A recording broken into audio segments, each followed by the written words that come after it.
Bismillahirrahmanirrahim. Assalamualaikum warahmatullahi wabarakatuh. Salam sejahtera, salam biru warna.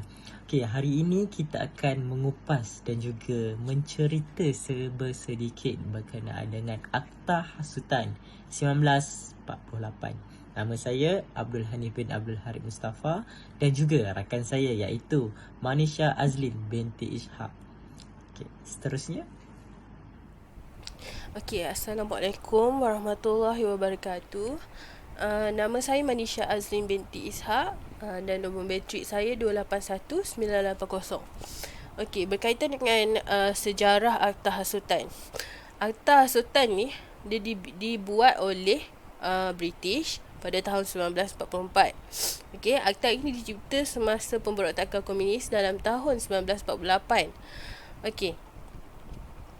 Pada waktu tu dah ada parti-parti politik yang orang kata dicipta, diwujudkan untuk memerangi British dan juga hasutan-hasutan daripada komunis lah.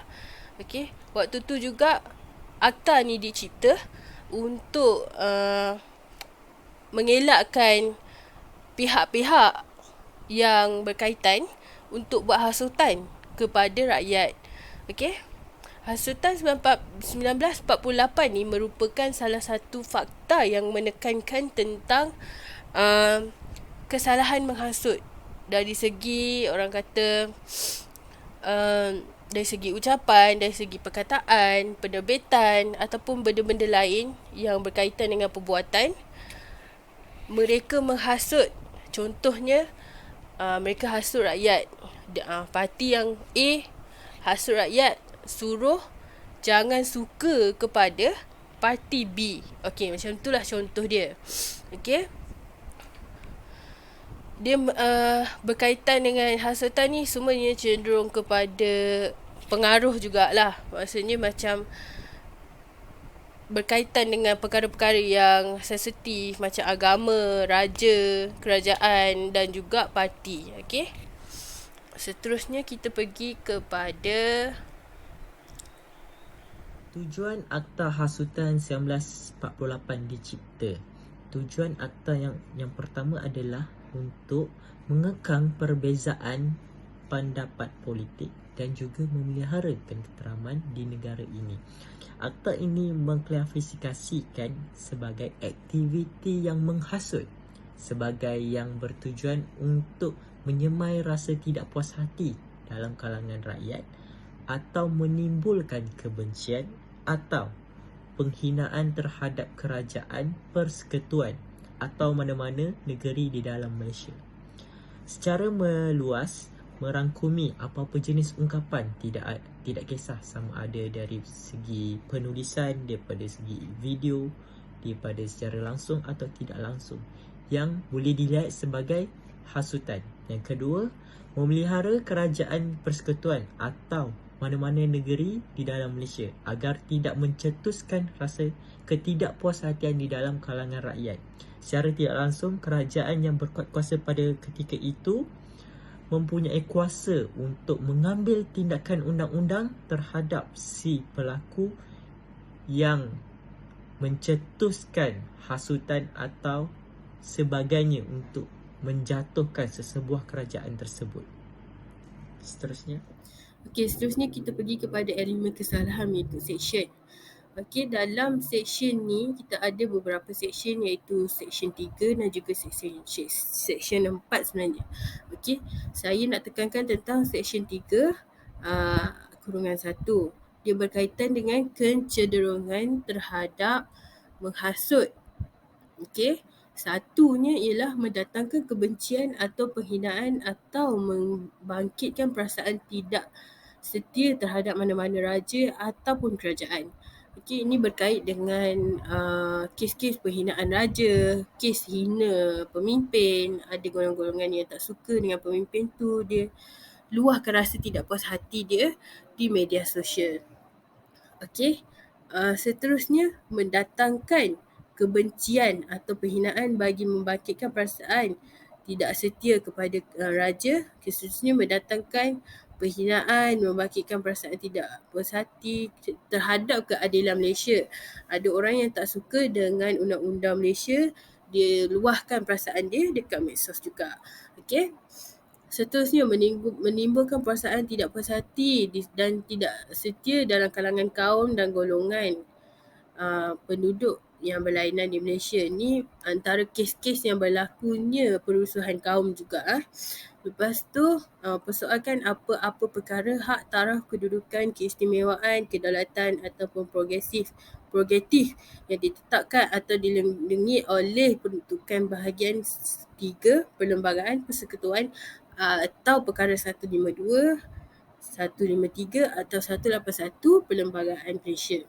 Okey, antara denda yang dikenakan apabila seseorang tersebut disyaki ataupun ditangkap lah berkaitan dengan hasutan, kes akta hasutan ni, ialah didenda tidak melebihi RM5,000 dan penjara selama tempoh tidak melebihi 3 tahun bagi kesalahan yang kemudiannya boleh disyaki. Untuk yang seterusnya tidak melebihi 5 tahun juga. Okey, penjara dia. Okey, seterusnya kita pergi kepada antara contoh yang kami dapat daripada akhbar. Okey, contoh yang saya dapat daripada akhbar ialah akta hasutan, pastikan maklumat berhemah era medsos. Akta hasutan ni dia bolehlah sekat orang daripada membuat sebarang hasutan yang berkaitan dengan kebencian dan juga tidak puas hati ni lah. Okey. Kes yang kedua kami jumpai iaitu peniaga yang hina di Pertuan Agong disiasat mengikut akta hasutan 1948. Okey, kes ni berlaku semasa Sultan Pahang iaitu Sultan Abdullah yang telah melafaz jawatan beliau menjadi Agung Negara ke-16. Okey.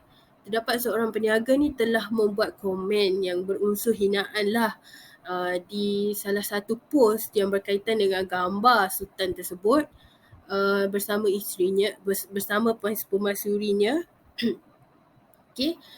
Peniaga tersebut telah ditangkap dan kerana macam mana boleh tahu kes dia ni, dia dah komen dekat situ walaupun dia menggunakan fake account. Ada 2 orang lelaki yang tahu yang sebenarnya dia ni merupakan pengguna akaun Facebook tersebut.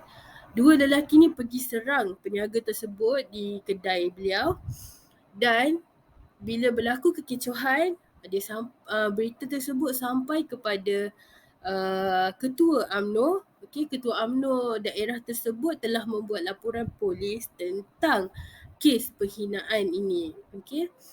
Peniaga tersebut telah pun ditangkap dan juga disiasat di bawah Akta Hasutan 1948. Okey, seterusnya jenayah hasutan ni juga boleh berlaku dalam politik.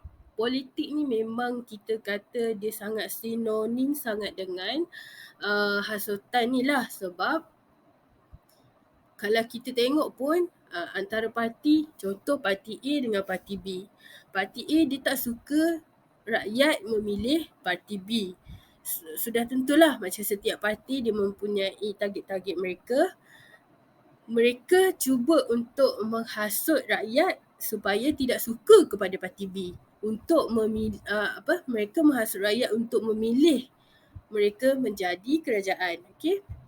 Itu antara contohnya lah bagaimana hasutan ni berlaku dalam politik. Contoh yang kami dapat ialah Zahid harap hentikan politik hasutan, benci, enggan sumpah, laknat, bukti apa yang dikata. Okey, ini juga berkaitan dengan apa yang saya dah sebut tadi. Parti yang lain telah pun membuat hasutan lah melalui media sosial, melalui percakapan, melalui perdebatan dan sebagainya kepada rakyat supaya tidak suka akan parti lain. Okey. Seterusnya anak muda jangan terpukau propaganda hasutan kaum agama, Anwar Ibrahim kata. Okey, ini berkait juga dengan anak muda lah, sebab politik zaman sekarang memang sangat-sangat target golongan-golongan anak muda ni. Sebab apa? Sebab golongan-golongan anak muda ni lah yang sangat-sangat mudah terpengaruh dengan hasutan-hasutan yang dibuat oleh parti politik. Okey, itu sahaja untuk bahagian politik. Okey, seterusnya kita pergi kepada fitnah-fitnah yang berlaku di media sosial zaman sekarang ni.